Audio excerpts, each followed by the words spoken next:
모든 사람마다 가지고 있는 이 가치는 그 사람의 정체성이나 그 사람의 삶을 대변해 주죠. 사람은 그가 추구하는 가치를 통해서 움직이고 그 가치에 따라서 삶을 살아가기 때문입니다. 인류의 모든 역사를 보더라도 그들이 추구하는 가치가 무엇이냐에 따라서 그들의 삶의 방향을 볼 수 있습니다.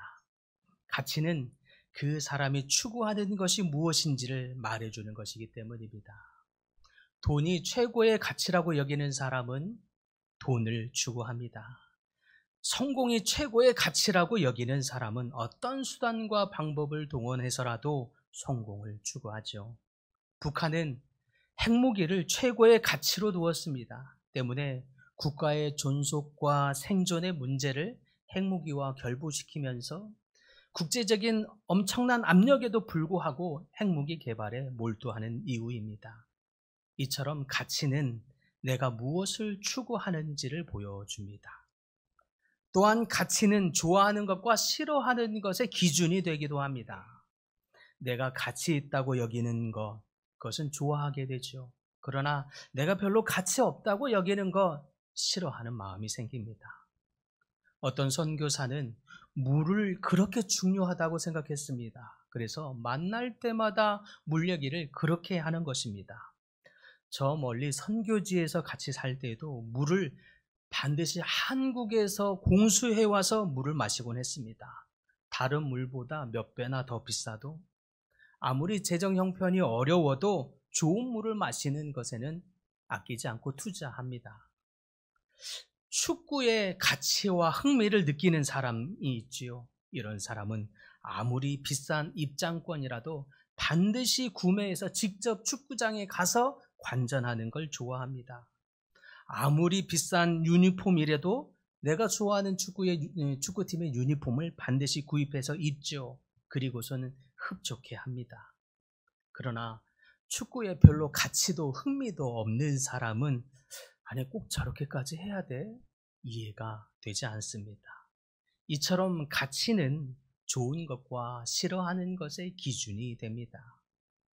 또한 가치는 옳은 일을 하게 하거나 또 그 잘못된 옳지 못한 행동을 하게 하는 원동력이 되기도 합니다. 인도는 카스트 제도라고 하는 신분이 존재합니다. 때문에 과거에는 더더욱 그랬는데요.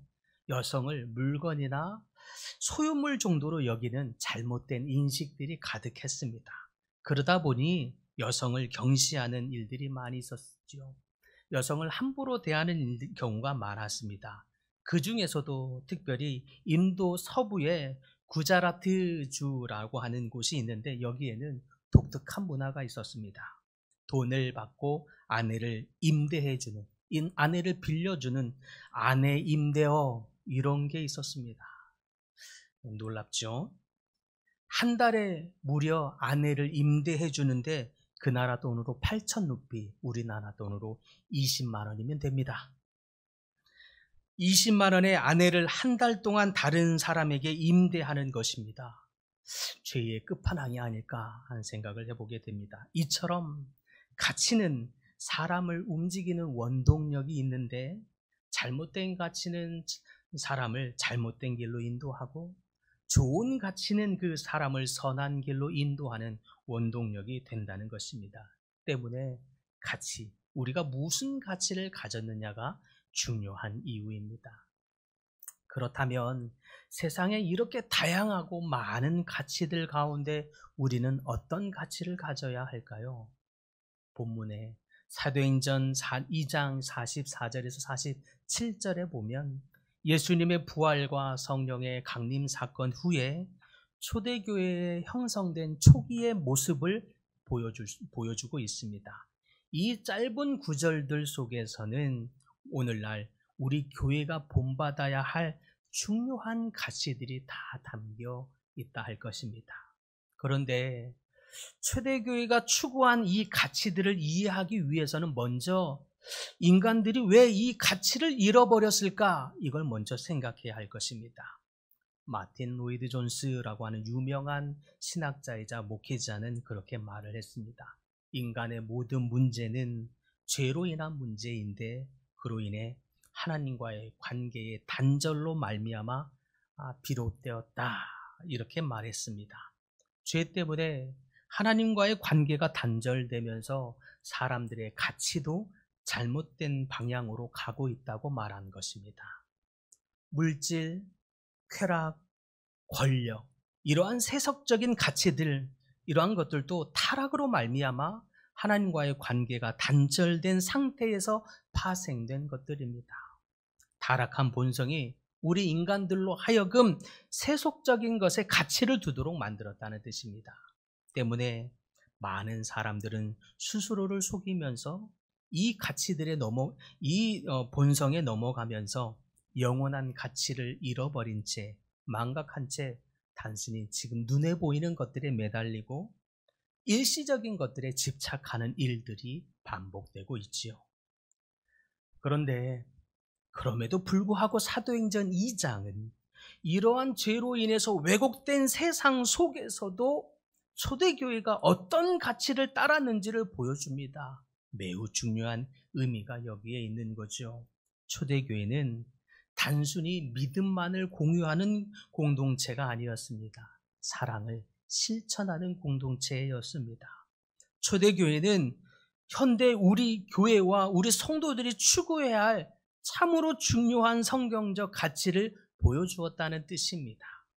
그렇다면 우리가 본받아야 할 성경적 가치를 둔 이 초대교회의 특징이 무엇이냐는 것입니다. 특별히 이 성경적 가치를 따르는 이 초대교회의 특징을 보면서 참된 가치를 배우게 되기를 소망합니다. 초대교회의 특징, 가장 첫 번째로 말한다면 그것은 서로의 필요를 채워주는 나눔 공동체라고 하는 사실입니다. 44절과 45절에 보니까 믿는 사람이 다 함께 있어 모든 물건을 서로 통용하고 또 재산과 소유를 팔아 각 사람의 필요를 따라 나눠주며 라고 말씀하고 있습니다. 필요를 따라 나눠준다. 이 구절 속에는 초대교회의 첫 번째 가치, 곧 나눔의 가치를 발견할 수 있습니다. 초대교회 성도들은 한 개인이 생활하는 데 있어서 어쩌면 가장 중요할 재산, 재정, 이 소유, 이런 것들을 자기 자신이나 개인의 이익을 위해서 먼저 사용하기보다는 공동체의 필요를 채우기 위한 일에 사용했다는 것입니다. 이는 물질적인 나눔을 넘어서서 서로의 삶을 돌아보았다, 서로의 삶을 돌아보며 사랑을 나누었다라고 하는 이것을 보여주는 것입니다. 이러한 일들은 가치를 재물에 두지 않고 성령에 두었기 때문에 가능한 모습이라 믿습니다. 가치를 재물이나 돈에 두는 것으로는 절대 이런 일을 할 수 없기 때문입니다. 그래서 마틴 로이드 존스는 나눔을 단순한 사회적 기부 행위로만 보지 않았습니다. 진정한 나눔이란 단순히 물질을 나누는 것이 아니라 자신의 삶 전체를 함께하는 것이다, 이렇게 말했습니다. 심지어 필요하다면 자신의 소유를 팔아서라도 공동체를 위해서 나눠주었다고 하는 것, 그것은 내가 쓰고 남은 것을 조금 주었다라고 하는 이 소극적인 나눔이 아니라 매우 적극적인 나눔으로 적극적인 사랑을 실천했다는 의미입니다. 이것은 인간의 본성을 따르는 삶으로는 어려운 일이죠.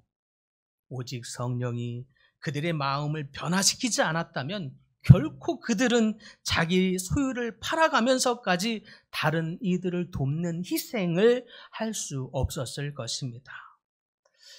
저희 교회는 정말 11조 훈련이 너무너무 잘 되어 있는 것 같습니다.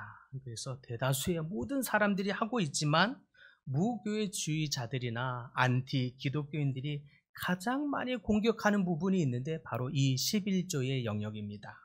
그들로서는 절대 이해할 수 없는 영역이 바로 11조의 영역이기 때문입니다. 세속적인 가치로는 절대 할 수 없는 일이 헌금 생활이고 또 나눔입니다. 그것은 내 것을 희생하는 것이기 때문입니다. 내 것을 내 것이라고 주장하지 않고 내 것인 것 같은 이것을 하나님의 것이라고 믿고 거기에 가치를 두었을 때에만 기쁨으로 주님께 드릴 수 있는 것이고 기쁨으로 서로의 공동체의 필요를 위해서 지체를 위해서 나눠줄 수 있다는 뜻입니다. 하나님의 나라의 가치를 둘 때에만 배워서 남을 이롭게 하는 인생이 됩니다. 배워서 자기 성공만을 위해서 사는 사람이 아니라 세상을 이롭게 하고 남을 이롭게 하는 일에 기여할 수 있는 인생이 되시기를 바랍니다. 하나님 나라의 가치를 가질 때에만 돈 벌어서 남 주는 인생이 될 수 있습니다. 그러나 세속적인 가치로는 돈 벌어서 자기 배만 부르고 싶은 거죠. 그러나 하나님 나라의 가치를 두는 사람은 오히려 돈 벌어서 다른 사람을 살필 줄 알고 다른 사람의 궁핍함을 볼 줄 알며 사랑을 흘려보내는 인생, 세상에 참 필요한 빛과 소금과 같은 인생이 되는 것입니다. 저는 우리 예원의 모든 성도님들을 통해서 성령의 충만함을 따라 물질을 나눠줄 수도 알고 시간과 마음을 나눌 줄도 알고 사랑을 흘려보내는 참 초대교회의 이 진정한 가치가 회복되기를 소망합니다. 바로 여러분들을 통해서 이런 일들이 일어날 줄 믿습니다. 그것이 바로 성경의 가치를 따라가는 삶입니다. 둘째로 성경적 가치를 둔 이 초대교회의 특징이라고 한다면 경건의 공동체였다라고 말할 수 있습니다. 46절에 보니까 날마다 마음을 같이하여 성전에 모이기를 힘쓰고 라고 말씀합니다. 이 말은 초대교회의 두 번째 가치, 곧 경건의 가치를 나타냅니다. 초대교회 성도들은 함께 모여서 예배와 기도에 힘썼고 말씀 안에서 깊은 성장이 이루어가는 공동체였습니다. 교회에 다양한 구성원들이 있고 모두가 하나같이 제각각 서로 다른 배경과 생각을 가지고 있음에도 불구하고 하나된 공동체가 될 수 있었던 까닭, 그 이유가 있다면 그것은 날마다 모이기를 힘썼으며 모여서 함께 하나님을 예배하고 모여서 경건에 힘을 쓰는 공동체였기 때문에 가능한 일이었습니다. 즉 초대교회는 성령 안에서 경건한 삶을 살았습니다. 모여서 세상 얘기하고 모여서 드라마 얘기하고 모여서 지체들을 향하여 수근수근 하는 것이 아니라 모여서 예배하고 모여서 말씀을 공부하고 모여서 기도함으로 성령이 가득한 공동체가 되었던 것입니다. 세상적인 가치로 세상적인 이야기하는 것이 아니라 경건에 힘쓰면서 하나님을 만나기를 힘쓰는 공동체였다는 뜻입니다. 예배를 드리다가 성령의 역사를 경험한 거죠. 기도를 드리다가 하나님을 만나는 공동체였습니다. 경건에 힘쓰다가 성령의 임재를 경험한 것입니다. 하나님이 당부한 그대로 그들은 성전에 모이기를 힘썼더니 오순절 성령의 강림의 역사도 일어난 것입니다. 그렇게 하나님을 만나게 되면서 그들 안에 있었던 세상적 가치가 어느 순간 없어지고 변화하게 되며 그들의 삶에 놀라운 역사가 일어나게 된 것입니다. 나 스스로는 나를 변화시킬 만한 능력이 안 됩니다. 내 힘으로는 내 자녀도 내 아내도 내 남편도 누구라도 변화시킬 수 없는 것입니다. 오직 성령의 능력이 아니면 변화시킬 수도 없고 회복할 수도 없는 것입니다. 주님, 그러면 내가 어떻게 하여야 하겠습니까? 제자들이 예수님께 이렇게 물을 때가 있었습니다. 그때에 예수님께서 말씀하십니다. 기도 외에는 이런 유가 날 것이 없느니라.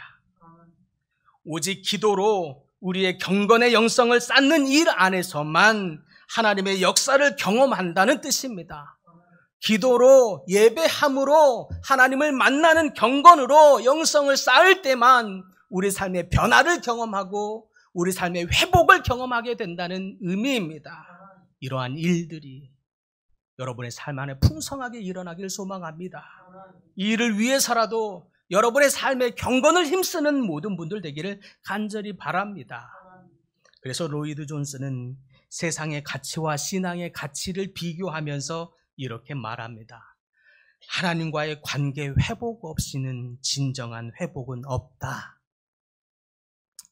또한 가치의 회복도 하나님과의 관계의 회복에 달려있다.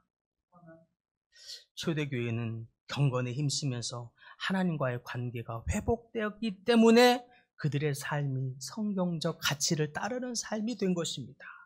하나님과의 관계가 회복되었기 때문에 성경적 가치를 따라 치열하게, 과감하게, 역동적으로 하나님을 쫓아갈 수 있었던 것입니다.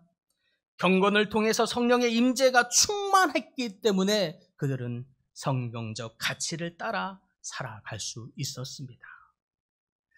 과거에 수가성 여인이라고 하는 사람이 있었죠. 성경에 나오는 인물입니다. 이 수가성 여인은 남자에게 최고의 가치를 두었습니다. 남자가 자신을 행복하게 한다고 믿었습니다.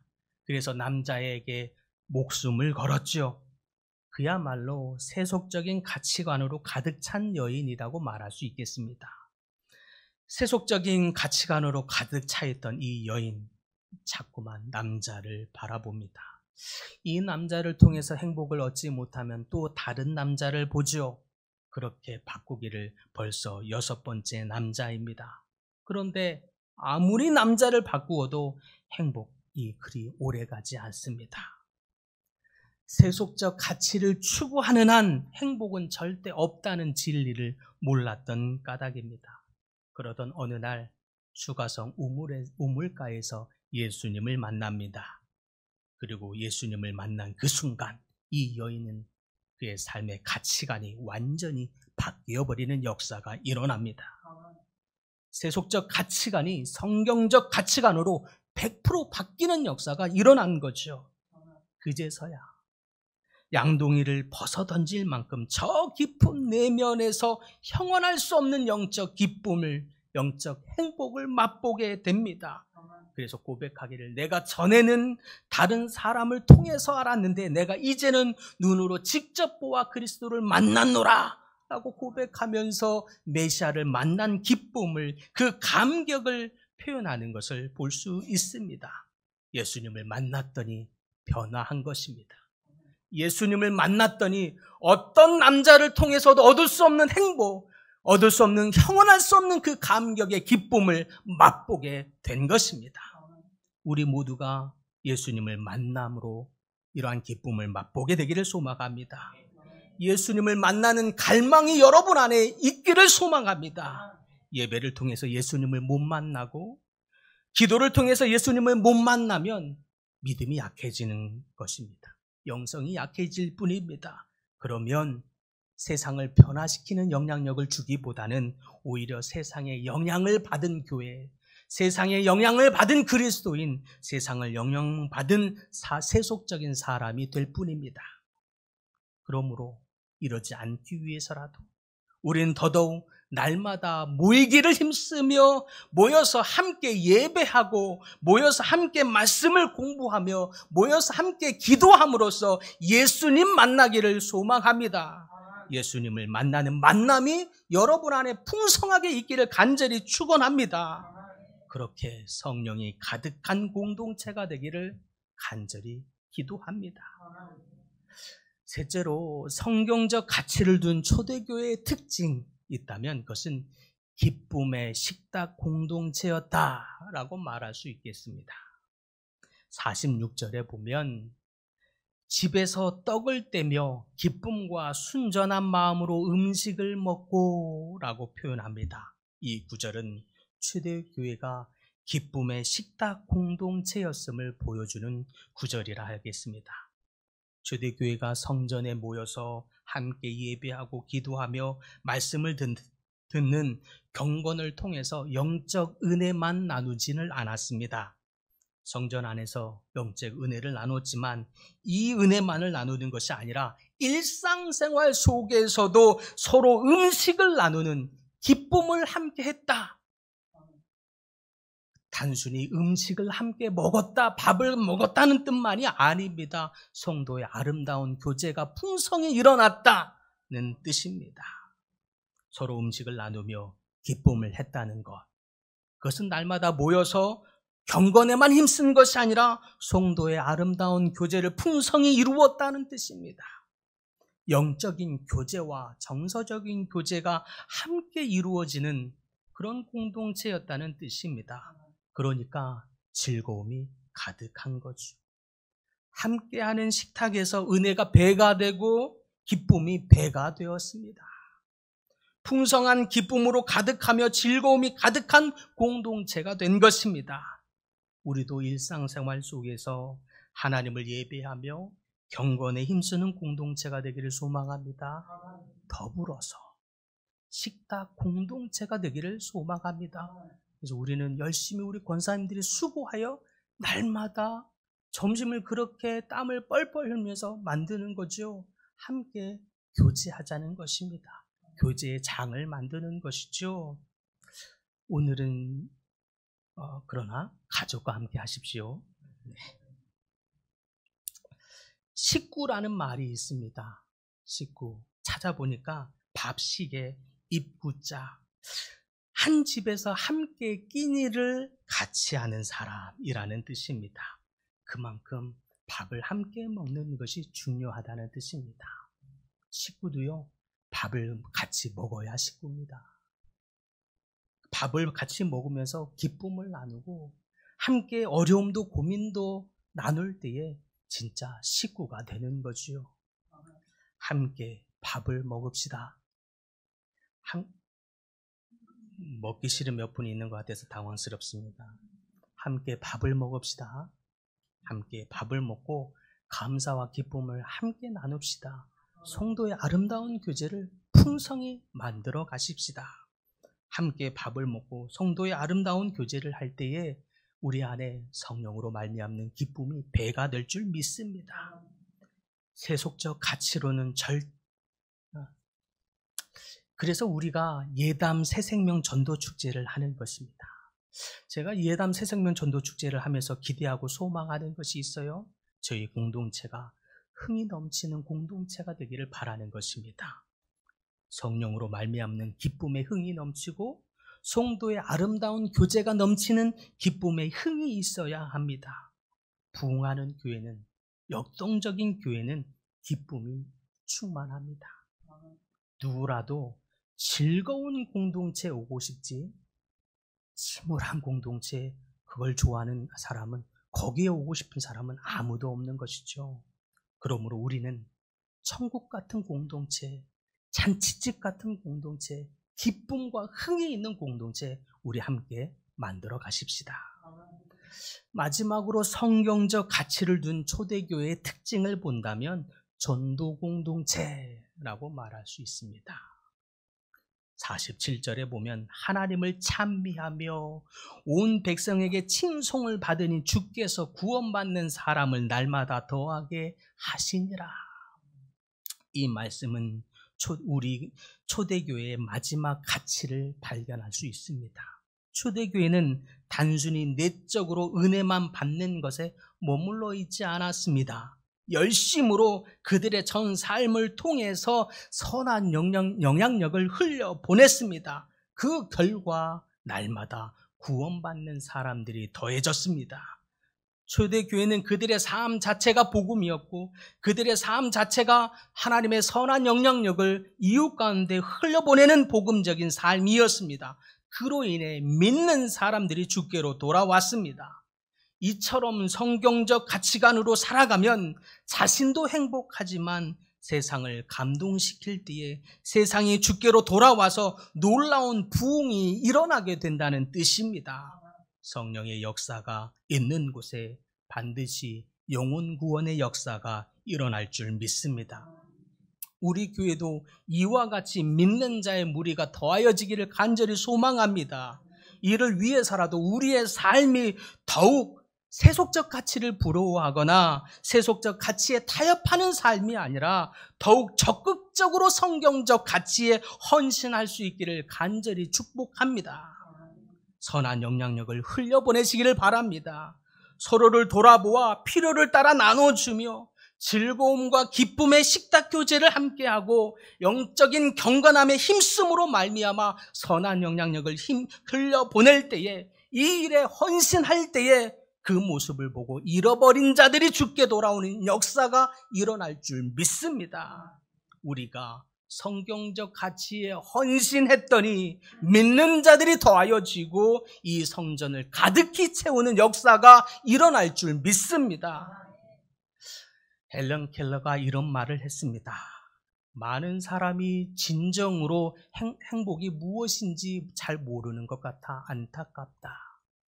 행복은 자기 욕구를 채우는 만족에서 얻어지는 것이 아니라 오히려 가치 있는 일에 충성할 때 얻어지는 것이다. 참으로 의미 있는 말입니다. 그렇습니다. 세속적 가치를 우리 삶에 가득히 채워진다고 해서 행복이 이루어지는 것이 아닙니다. 행복한 것 같은데 어느새 금세 공허함이 찾아오는 것이 바로 그 증거들이죠. 때문에 세속적 가치로 자신을 가득히 채우는 또 헛된 또 반복된 실수를 거듭하지 않기를 바랍니다.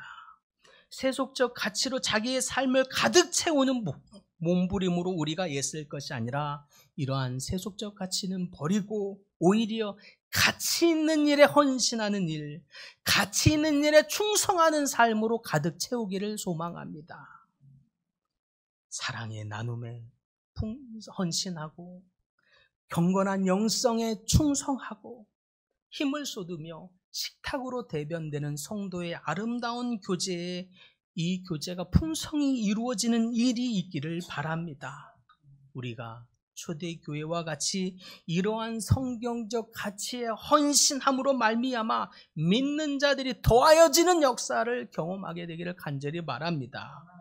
힘써서 성경적 가치를 따라 살아감으로 말미암아 하나님으로 말미암는 영광, 기쁨, 행복, 감격이 넘쳐나는 모든 성도님들의 삶 다 되시기를 간절히 축복합니다. 주님, 우리로 하여금 더욱 초대교회의 성경적 가치에 헌신하는 성도들 되게 하여 주시옵소서. 세속적 가치로 저희의 삶을 채웠더니 잠시 행복한 것 같으나 또 공허하고 또 공허했던 어리석은 삶을 반복하지 않게 하여 주시옵시고 오직 하나님 나라의 성경적 가치를 추구했던 초대교회와 같이 이 성경적 가치에 헌신함으로 말미암아 서로를 성도의 필요를 따라 나누어주고 경건에 힘쓰며 더욱 아름다운 사랑을 열심히 행함으로 말미암아 믿는 자들이 더하여지는 역사가 이루어지도록 은혜를 부어 주시옵소서. 예수님의 이름으로 기도드립니다. 아멘.